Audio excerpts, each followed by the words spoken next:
Hello, my name is Noel Kingsbury, and with my colleague Annie Guilfoyle, we put on Garden Masterclass. We thought we should put this little introduction to Garden Masterclass together for those of you who've not come across us before but have arrived at our YouTube channel. We aim to put on one-day educational events with the most creative and innovative people in the garden and landscape world up and down the British Isles, and that includes the Republic of Ireland. We've also started looking at putting on events on the European mainland, and this year we had one planned in France, one in Germany, and 3 in the Netherlands. Of course, our physical events this year are having to be rescheduled, but we're trying to do what we can online. Our events take place in garden environments where there's plenty to look at. And here we've got Nigel Dunnett, for example, in Trentham Gardens, discussing with a group the planting he has put together there. Or Sarah Price, the award-winning garden designer, talking about using drawing as a design tool at Treberwith Nursery in South Wales. Here, Marina Christopher, who runs a wonderful perennial nursery in the southeast of England at Parham House, talking about how she puts together perennials for effective planting design. And landscape architect and urban sketcher Liz Ackley talking about using drawing as a design tool for people in the landscape and garden design business. Since coronavirus has constrained what we do, we've gone online. Increasingly, we are hoping to run in-depth webinars. However, for the moment, what we're offering is every Monday and Friday at 4 o'clock London time, a broadcast, round about an hour, with information, education, and some entertainment. We talk with somebody from the garden world, we look at what they're doing, perhaps sometimes we'll have a panel. So far, we've had people from Britain, Ireland, Italy, and the United States. We've got plans to speak to people in Argentina, Ukraine, Lithuania, Japan, New Zealand. So we are pretty global. Our aim is to bring together gardeners all over the world to share experiences and see us through this difficult time. If you'd like to keep in touch, do please look at our website, or if you want to receive our occasional email newsletter, then do send us an email to gardenmasterclass@gmail.com and we'll put you on our mailing list, which of course will go no further than us. So we hope to meet you online, and hopefully one day we may even meet you in the flesh. Goodbye, stay safe and enjoy this particular recording.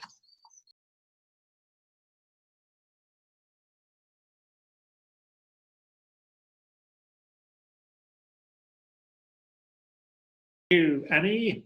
Okay. Welcome to Tea Garden Talk. We aim here to have people from all aspects of the garden world and indeed the garden and the landscape world. I don't think we've had any head gardeners yet, so Claire will be our first head gardener. Claire is responsible for Hestercombe, which is a historic garden in Somerset in southwest England. How would you sum Hestercombe up in a few sentences, Claire? I think its USP, if you like, is that it has 3 eras of garden history in one garden. So we have Georgian gardens, Victorian gardens, and Edwardian gardens. And I guess the best way to say it is we're quite purist about them. So it's a really good opportunity to see those 3 eras almost exactly as they would have been. You know, we follow, for example, in the Edwardian garden, we follow Gertrude Jekyll's planting plan as much as possible. So you do get the impression that you've walked into one of her designs, which we think is really important. And the same in the Georgian garden. It hasn't been overlaid by time and lots of different ownership. So we're able to keep it as pure as can be, if you like. Right, that's great, yes. There are so many, and the thing about English gardens, British gardens, is there are so many layers, and I think at Hestercombe those layers are so well identified, and I suppose it helps that they are kind of spatially a bit more separated. So how long have you been working there? I think about 12 years. Yeah, so yeah. I started as a gardener within the formal garden, and it was quite a different setup when I started. The formal gardens were still run by the county council, and the landscape gardens were run by the Hestercombe Gardens Trust Yeah. as a little charity. So I've sort of been there to see the merger and sort of help it through, I guess. Right, right. So you put together a little film to take us on a virtual tour of Hestercombe, which I think is, a wonderful experience, especially if you are having been locked down in an urban area. This will be a really nice sort of escape. Hi there, my name's Claire Greenslade. I'm the head gardener at Hestercombe, and I thought today I'd give you a couple of glimpses into the gardens. So I'm going to walk you around and explain some of the landscape garden, which is Georgian and dates from the 1750s, and then I will show you another option, which is the Edwardian garden, designed by Edwin Lutyens and Gertrude Jekyll. And I'll sort of talk you through a bit of the history and explain how it feels as a head gardener to sort of be ruled by someone else's planting plans and someone else's designs. So this is the entrance way into the landscape garden. So this was built and designed in the 1750s by Copperston War-Bamfield, and he was great friends with Henry Hoare, who built Stour Head, and Corolla Tint, who built Halswell Manor, which is just being restored up the road from us actually. And so to put it in context, the sort of idea of a landscape garden was almost imitating the landscape art movement of the era. So you're creating sort of living paintings, if you like. What I've found interesting since I've been working here, we have built 3 new structures. Sorry, that's probably making me feel really sick, including this one here. So, and I think that kind of sets us apart a little bit from other heritage organisations that would lovingly restore something that was there, but not necessarily build something new, as it were. So this is the Octagon Summer House, and we knew it was here somewhere because people were kind enough to write journals back along. So we had a journal from someone who said they'd taken high tea in the Octagon Summer House.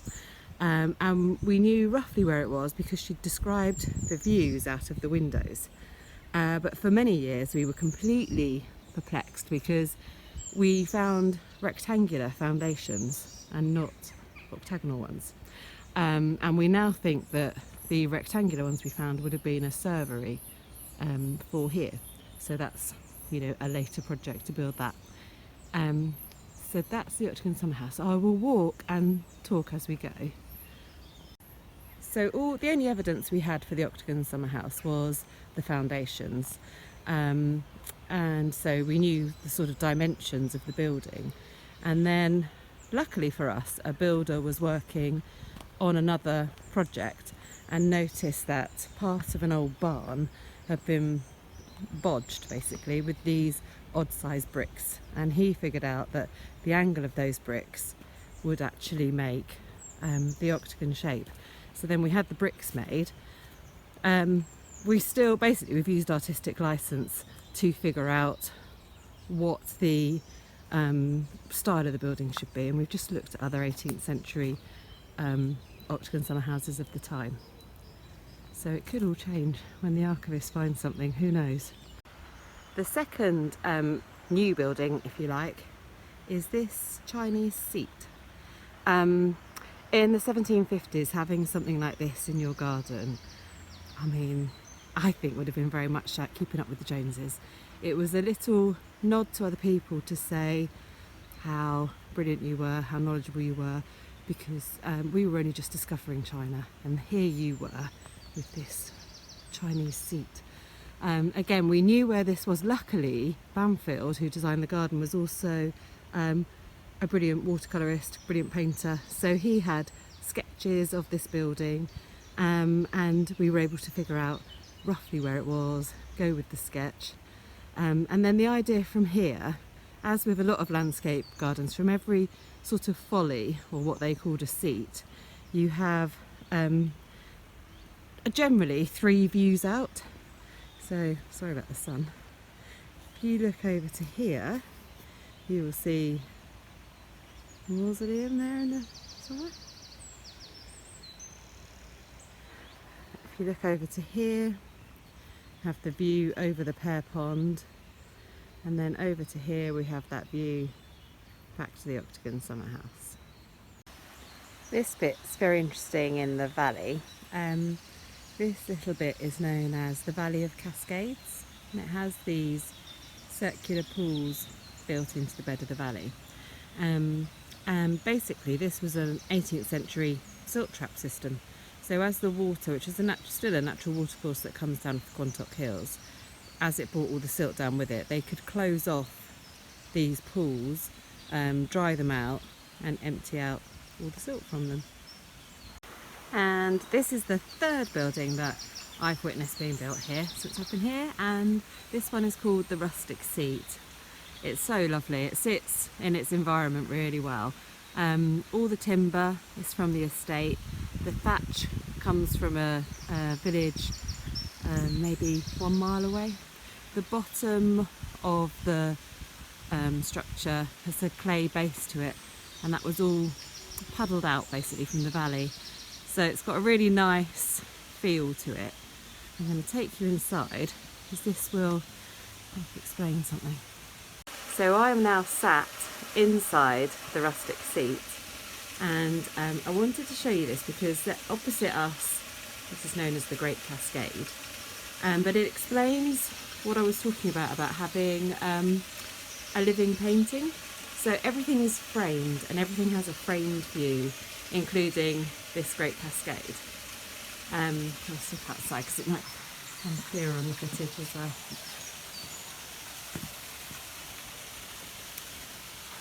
So this cascade is, like I say, it's a natural watercourse, comes down off the Quantocks, and then half of the water is channeled sort of up where that tree line is at the top, and goes through a brick leat path to overspill down as the cascade.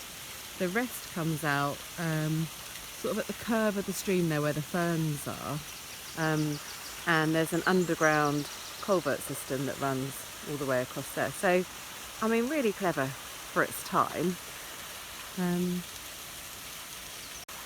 When Philip White, who's now the chief executive of the Hestercombe Gardens Trust, first came here, the pear pond that we saw earlier was completely silted over, and this cascade was completely dried up. So here we were completely reliant on Banfield painting to show us exactly what this looked like, even to the point of there are white quartz stones on the other side of the stream, and it showed us where those should be placed, exactly what it should look like.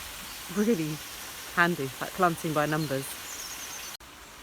The management of this valley is quite interesting because in the Georgian era they would have grazed it with cattle, I'm sure, and in fact we have tried that.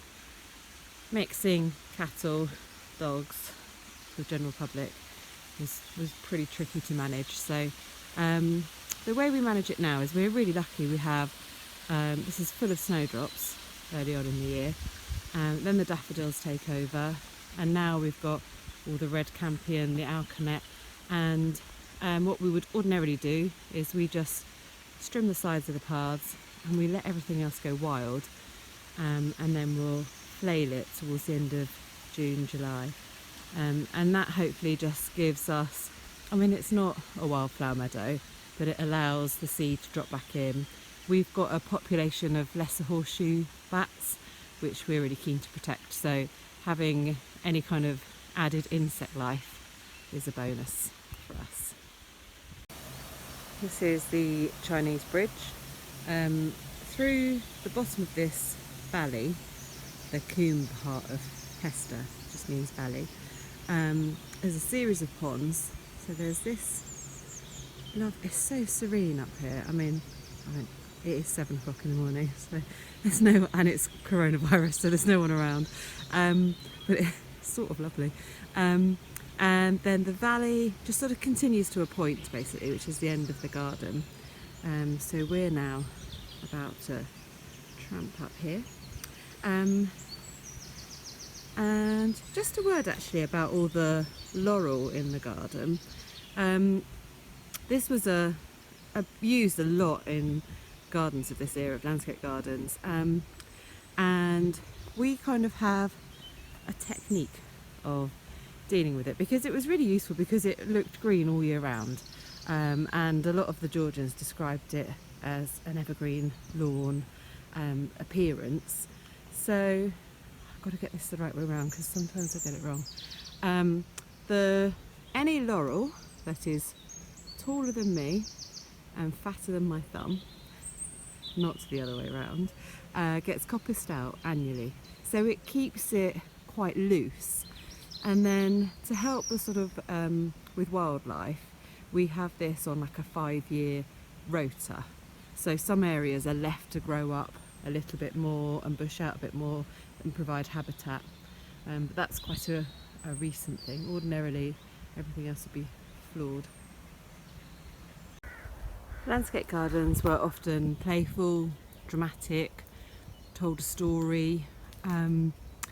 This one is a kind of story, and one of the things it tries to do as you walk round, which I think our generations probably find quite hard to take on board, is it is meant to make you feel quite emotive. So as you walk through these sort of dark, overgrown areas, and you know all the emotions that would give you, the difference in emotion between very still water compared to rushing water, to cut grass compared to long meadow grass. And here we are right up at the top of the garden. We've come through this dark tunnel way. You're probably about to get blinded by the light. And we step out to the side of this building, which I'll turn around and show you in a minute. But and here you can just look. It's not very clear this early in the morning, but across on the other side is the Blackdown Hills. Behind me is the Quantock Hills, and you're looking over the Vale of Taunton. I guess you're kind of looking over your land and your people. Let me turn around. And this is the building we step on the side of. This is called the Gothic Alcove, and although this building was here when I first arrived at Hestercombe, it's actually been changed. So this is one of the early restoration builds, and when I first came here, where that gold finial is at the top of the building was that tall, but with a crenellated top to it, like a castle shaped top, and was just one big building, and it didn't have the side buttresses on it. But fairly recently Philip bought a sketch by Bamfield, and on the back of this sketch, when we took it apart to look at the restoration of it, it had a drawing that Bamfield had made of the Gothic alcove, which showed this pointy top. I mean, in reality, we probably should have brought the archway in a bit to make it a little bit more Gothic. That felt like a step too far at the time. But so we've added these buttresses on it to put it in line with the painting, and added this lovely top to it. Here's another example of coming off from a kind of dark, narrow corridor of plants and taking this tiny little path. Oh hi! This building here, which I'll give you a better shot of it in a minute, but it's that sort of process of coming out and then having these viewpoints. So again, from here, when you're looking at landscape gardens per se, you have the three-pronged attack on a view, if you like. So we have this one down through here, which shows the pear pond and the the Vale of Taunton.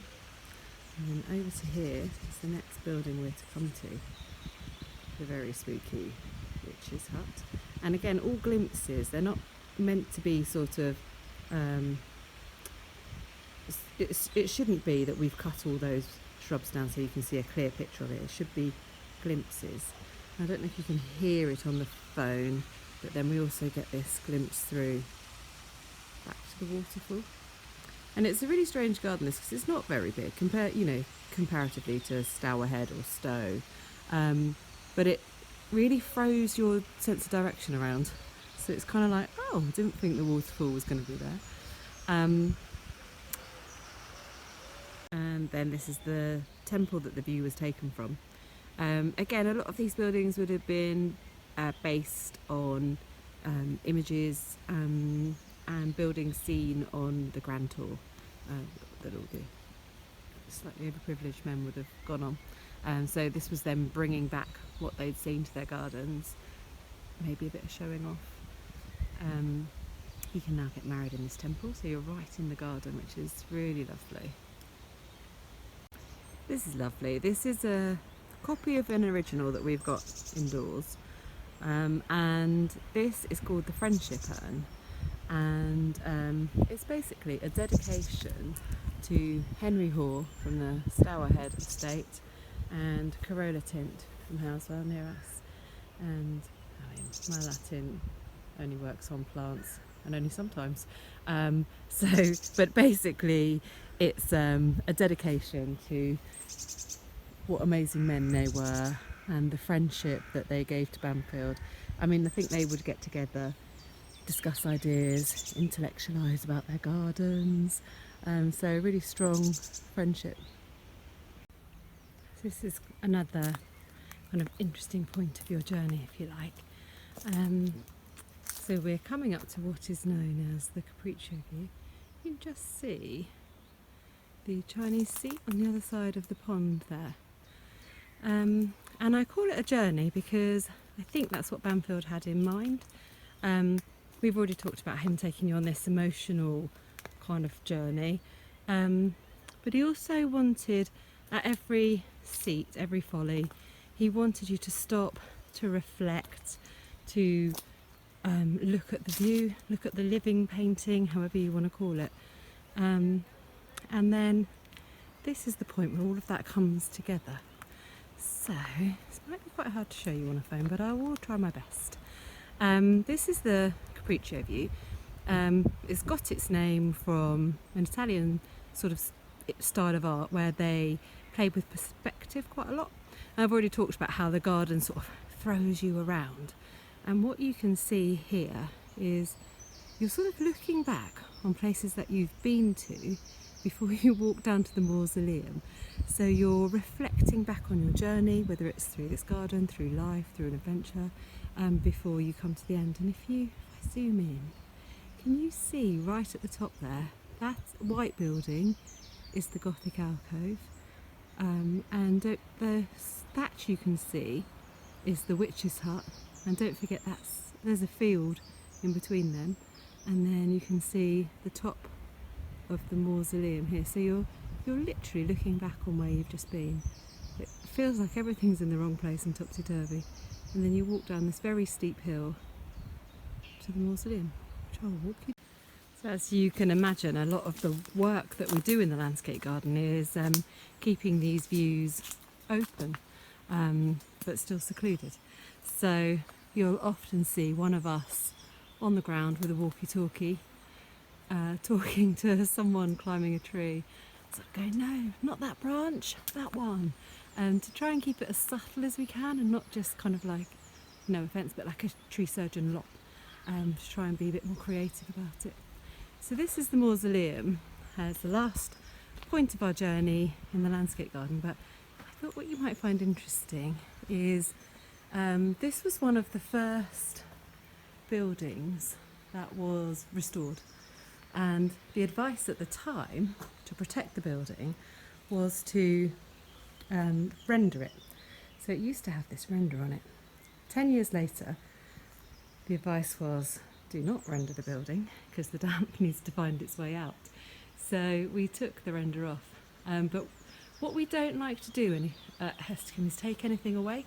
So underneath the octagon summer house, the foundations are still there. They're just covered in hessian.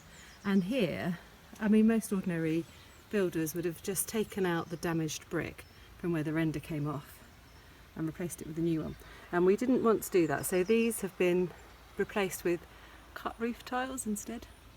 So we haven't taken anything away. I'm just going to spin you round. I'll try and do it slowly. There's a stone carving on the top of the mausoleum, which is actually really relevant for the times we have now. It's a poem. I can never remember word for word, but it's basically like, happy is the man who's charmed by nature, blessed by the simpler things in life. So I think if we can all hold on to that right now, we might get through it. Right, so now we are in the Edwardian garden. So all the hard landscaping by Edwin Lutyens and all the planting by Gertrude Jekyll. We'll just focus you in on this beauty. This is Olearia Flogopapa. Absolutely loves it here for some reason. Excuse the weeds. I'm the only person weeding at the moment, and believe you me, on a 100-acre estate, that's a little tricky, but it's keeping us safe and keeping us going. So this is the Grey Walk, and in my mind is an area that's most like what you picture when you picture one of Gertrude Jekyll's designs. All the foliage is very soft, it's all muted tones and greys. The only flower colours are whites and purples, pretty much. There's lots of Santalinas, Nepetas, Rosemaries, Stachys, Echinops, and Eryngiums. And I think we have to bear in mind that we all plant like this now. We all mix things up together, but actually for Jekyll, this and her time, you know, this was so different to Victorian bedding schemes, or you know, the way that Victorians really liked to have one plant that it was an exotic that they could really show off and nothing around it, whereas Jekyll loved to overlay and for plants to walk all over each other basically and form relationships, if you like. I always think when you look at the design, her drawing of this particular border, it's very much like a watercolour, because she drips the colour. This is quite a steep wall here, and the wall is also completely planted up with similar plants. So it's like the colour and the texture drips down the wall. I also think in this border it's easy to understand her eyesight. She had, you know, debilitating eyesight by the time she got around to garden design, and I think on this border, when it's in full flush, it's very textural. You know, the yuccas next to the Santalinas, next to the Phlomis, and you can sort of squint and see what she was seeing, if you like. Let me just show you the really ugly house, and then I'll explain how that's really beneficial to the garden. So when you're at the rill, and there's one of these each end with flora and fauna, you know, the house is there, but really with the sound of the water and everything around you. I mean, when this all comes out, this is planted with vines here and figs there, and we put benches there, so you can imagine, you know what it's like when the heat hits those vine leaves and hits the fig leaves. You get that wonderful smell, so it makes for a really lovely setting. I'm going to spin you round, sorry in advance. Sorry about that. And the rill carries on. Even the rills are on the planting plan. I mean, the best way I can think to describe it is that Jekyll's given this plan, and she literally just throws a blanket of flowers over the top of it, and fills in whatever she can. I mean, I'm surprised there's grass. Even right down this end, there's so much to see in the garden. You know, that's where I was stood earlier on that grey walk, where the choice series at the top there, the white flowering. I mean, the house is there. Sorry, windy bit. But when you're down in that plat, that wall is actually really high. And so, you know, when it's all in full bloom, you are just walking along looking at plants. And then let me walk you down onto the pergola. These are lovely features, aren't they? These, I think they call them a clairvoyant. I might be wrong on that. Where you're taking the borrowed landscape. I mean, where we are, we're so lucky. It's very countryside-y, bucolic. So we have all these lovely little features we're able to look through. So lovely. And then, sorry, spinning you around, I'll do it very slowly. And then here we have the pergola. I mean, obviously at this time of year it's not full as yet, but the pergola is planted up with honeysuckles, roses, vines. It's got a Dutchman's pipe, it's got a solanum, and normally covers up over the top. So yeah, this is a really lovely spot to be in. And again, you're not facing the house, you're just walking along the pergola, you're admiring everything that's going on in the pergola. You know, it's there, it's looking at us, but we're not looking at it, which is ideal. So yeah, it's really pretty. You've got the first of the roses. This rose is an unbelievable rose. This is Rosa odorata pallida, and it pretty much just constantly flowers, which is fabulous. And then here's the other rill. So although Lutyens has designed it all very geometrically, it's actually got a few differences. So Jekyll plants it very differently. So this rill is about to have its first flush of irises, and then it all sort of calms down and it's asters and leucanthemellas later in the season. The other rill is a lot more shrubby, has a lot more roses, mixed with a lot of lilies. See, this wisteria is repeated on this side, and the clairvoyants repeated.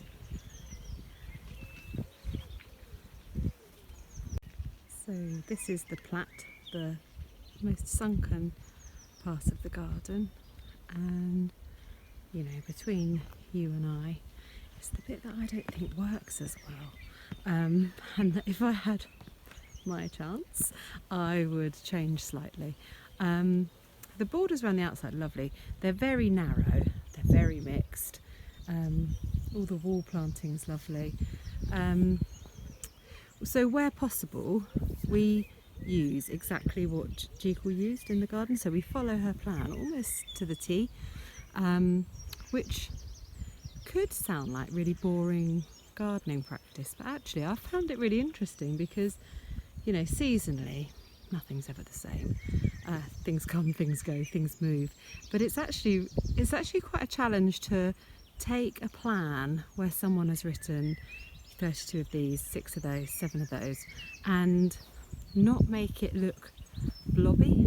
It's really important that it flows really well, and I think that's why I don't like the plat very much, because what comes up first here, I mean, bear with us because COVID is obviously having an effect, but ordinarily this would have a bedding plant in it that we get about now and put in now, that would be dianthus, and it's a salmony pink colour.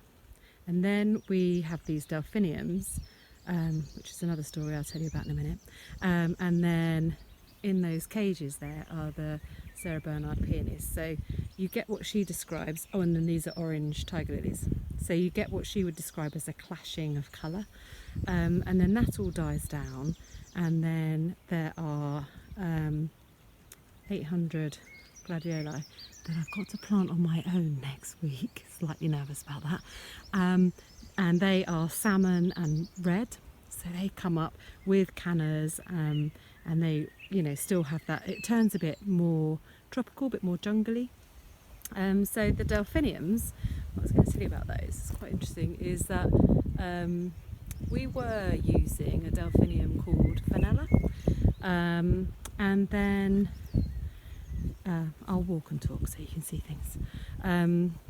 Philip bought a painting by Henry Moon, who was a botanical artist mainly, but had done this beautiful watercolour of Munstead Wood where Jekyll learnt to garden, where at her home, and the painting showed a mix of delphiniums, 2 or 3 different colours. One was a real azure blue and one was a much paler, but what really stood out to me was that they had white eyes instead of the black eyes of the Fenella. And so we made a decision. We worked with the Delphinium Society, and we worked with Blackmore and Langdon, and we got some new varieties. So we now use Blue Nile and Pericles, and this is the first year they've been in, so it'll be really interesting to see what they do. So I'm quite looking forward to that. The gladiolis that are written on her plan, they're called Child's Eye and Brenchliensis, and until recently we thought both were out of cultivation. So literally I'd grown every red gladioli I could lay my hands on and every salmon one, and then tried to compare them to a black and white photograph and a written description. I mean, it's absolutely ridiculous what we go through here. And then there's a Jekyll expert that some of you may know called Michael Tooley, who was giving a talk in the Isle of Man and was talking about these wonderful gladioli and what a shame they'd gone out of cultivation. And then someone said to him, I think we've got some of those. So yeah, sure enough, they went and had a look the next day, and they had. So I've now been given 10 corms to produce. The National Trust have got a collection of them as well. I mean, I need 800 for this display, so it's unlikely to happen in my day. This is one of my greatest achievements in the world ever. This is Berkheya purpurea that we've managed to get growing in the wall, as Jekyll said. I mean, Jekyll, back then, there would have been 14 gardeners. We ordinarily have 7, right now it's 2. And the Berkheya is in her plan, the hardest thing in the world to get anything to grow in these dry vertical walls. So out of frustration one day, I grew the Berkheya in the bed below, and then got the wall wet, and when the Berkheya went to seed, I got the leaf blower out and just blew the seed as hard as I could into the wall. It seems to have worked, so maybe I should be a bit more ruthless. Now we're entering phase 2 of the garden. So the bit we've just looked at was built in 1904, and then they had a bit of a break, and then this was built in 1908. So this is a Lutyens designed orangery, and it's beautiful. And I think what's clever about it is that the yellowy dress stone is hamstone, which comes from Yeovil near here, and the other stone that's the same as the steps is from our quarry, and we still use the quarry. They don't let me use the dynamite anymore, but so that's malt slate, and I think it's really clever how he's brought that into the building as well. It just helps it really sit in its environment. If you imagine that was all hamstone, it would just seem really, I don't know, impressive is the right word, but it would look a bit out of place. So we now use this mainly for weddings, obviously all cancelled at the moment. Bride normally walks down this flight of steps, goes into the orangery. This was their croquet lawn, so pretty sure the orangery would have been mainly used for parties.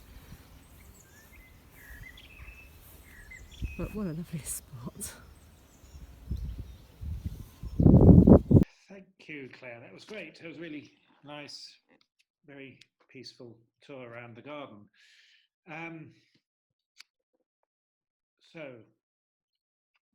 Well, can I start by saying, Claire, that's taken me back, because I was born and raised on Exmoor, and so I haven't been to Hestercombe for a long, long time. I think the last time I was there was for the opening of the Witch's Hut.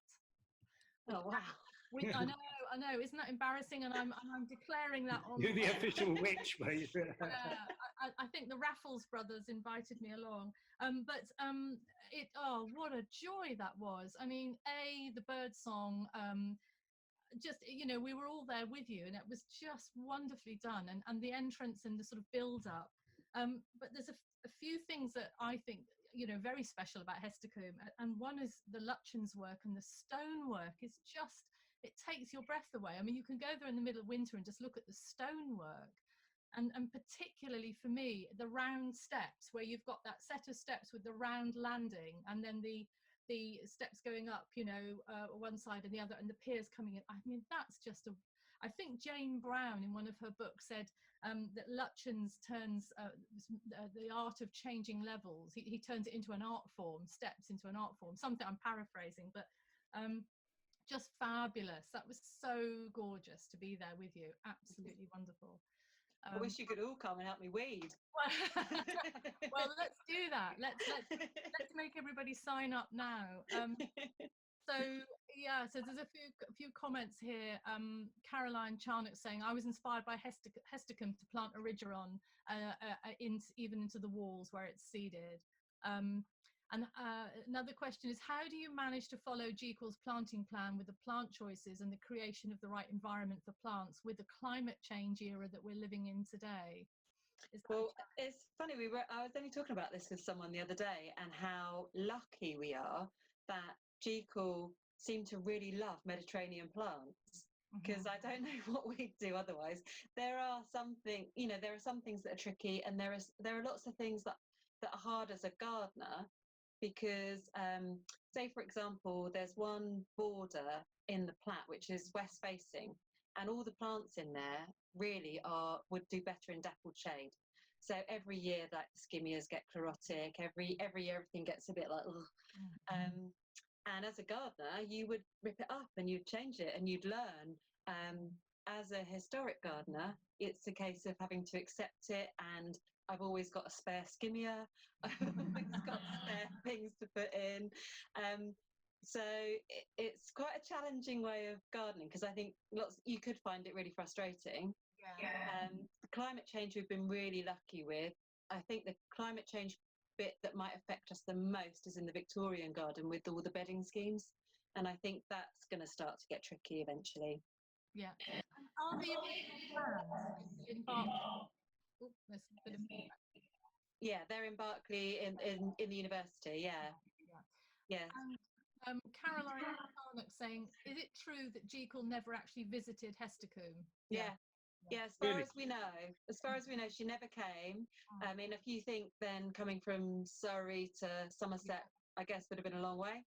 I mean, she almost did design by mail order, didn't she? I mean, It sounds awful, but I think she was she's a very inspiring female, especially for that time, because she was so independent, and she ran her own nursery. She was self-employed, if you like, but you can't help but think, how canny was she? Was she in her nursery going, oh, I've got 40 irises, I'll stick them down to Hestercombe, and you don't know. She also started designing in her 80s, didn't she? I mean, this was a second career for her, so she wasn't a spring chicken. I mean, to go off down to Somerset, is quite a long way. So actually, that I think a lot of people forget that, really, that this was a second career.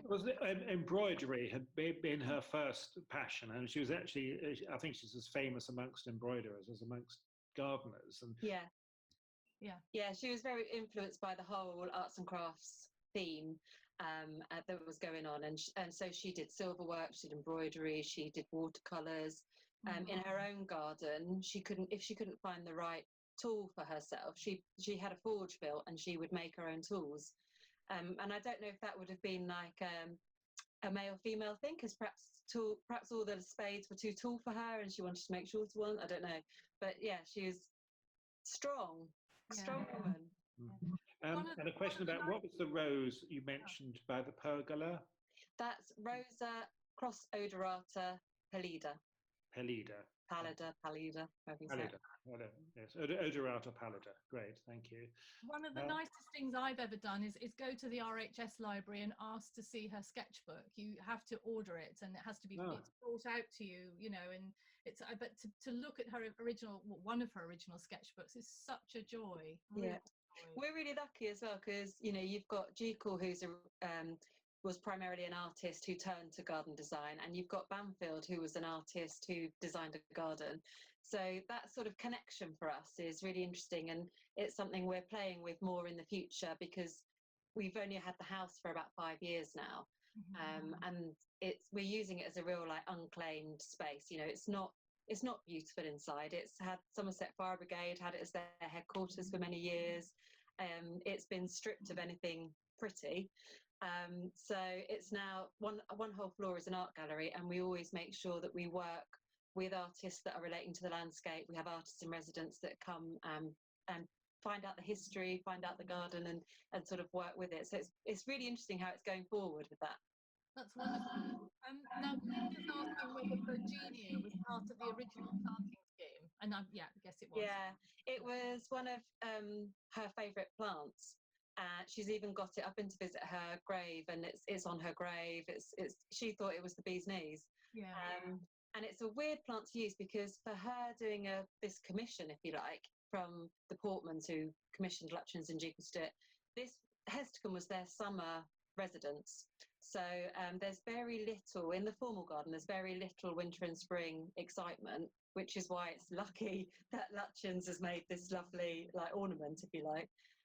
So it's weird to have that. There are odd plants that flower really early in the season, but yeah, she loved Begonia. I call it the slug hotel now. Fantastic. Yeah, the slugs live there. They don't actually eat it, do they? They go out and eat. They just eat the delphiniums next door. Yes. Yes. So one thing I was going to ask you about Hestercombe, it's a wonderful garden to appreciate garden history. How effectively is that history actually conveyed to visitors, do you feel? It's getting there slowly. I mean, I always call it Hestercombe's greatest secret. You know, it's like most people, we have a lot of people that come every day and walk their dogs, and they walk around the landscape garden and they think that's just what the woods look like with a few buildings in it. And so we're often not brilliant at doing that. The gallery has helped in a way with that kind of side of things, and getting the house has given us that kind of space. We've also recently taken over, it's really slow going, but we've taken over the Parks and Gardens database. So our sort of future plans is to get all of that digitalised and to have a sort of centre for landscape studies at Hestercombe. So it's dripping away, but we're not brilliant at getting the story out there. Philip tells me he's using the coronavirus to start writing a book. Oh, good. Yes. Yeah. Oh, that was really wonderful, absolutely wonderful. And just to remind everybody that there will be a study day there for designing within a historic context on the 8th of October. And if you want to know more about that, please go to the Garden Masterclass website. But Claire, thank you so much for that. The film was just delightful, really, really wonderful. And you could really feel like you were there with you. It's just brilliant. Thank you for taking the time. Thank you, Claire. That was great. Oh, no problem. Because that's, I mean, you're the only person there that's weeding, and we're asking you to shoot a movie. I tell you what, it made me realise how bad I am at multitasking, because it slows me down speaking whilst trying to hold a camera. I was useless at it. No, it was great. It was really nice, great breath of fresh air. Thank you. Oh, good. Thank you. Yeah. So lots of thank yous coming through. Somebody, Louisa, saying never been there, but we'll make an effort to come when we can all travel again. And I think a lot of people will be the same. It really is one of Somerset's sort of hidden secrets. I think people know the obvious shots of Hestercombe, but the wonderful landscape garden is that wonderful hidden secret, isn't it? Yeah. Great. So thank you very much, and thanks everybody for attending today. We've got another head gardener tomorrow. We have indeed, haven't we? Yes. I will post some hints as to who that might be, some little clues. But yes, thank you very much for calling in. And hopefully see you all tomorrow. Yeah. Take care. Thanks, Claire. Bye-bye. Bye. Bye.